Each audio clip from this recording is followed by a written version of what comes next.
A story just into our newsroom moments ago. Here's a look at the man who's now been arrested for attacking an elderly woman in Scottsdale. Police say this guy kidnapped, tied up, and left a 94-year-old woman in the trunk of her car.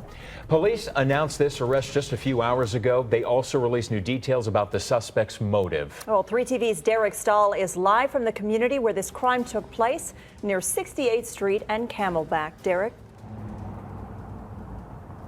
Yeah, good evening. I can tell you there is a sense of relief among residents here at the Camelback house. Relief because police were able to quickly make an arrest and because their 94-year-old neighbor is said to be recovering well.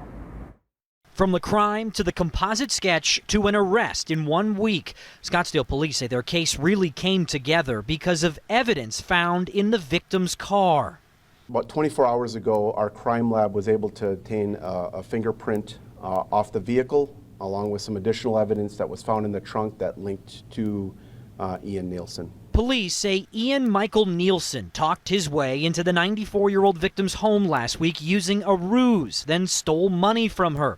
At some point, they say the 25-year-old threw the woman to the ground, breaking her sternum. Our investigation has shown that he placed her in the trunk, he had zip-tied her, he had duct-taped her, placed her in the trunk, closed the trunk, and she was in there for roughly around 6 hours. The victim was eventually able to free herself. Police say Nielsen wanted money for drugs and had been renting a unit in the same complex for about a month. One of my friends from Canada was showing their phone and said, hey, they caught the guy.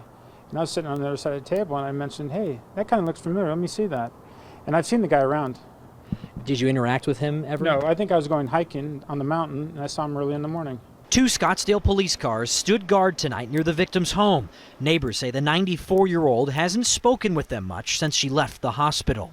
If you could speak with her, what would you say? Just that I'm so sorry that it happened to her and that she was alone. Now, police say Ian Nielsen admitted to the crime. They plan to recommend a host of charges against him.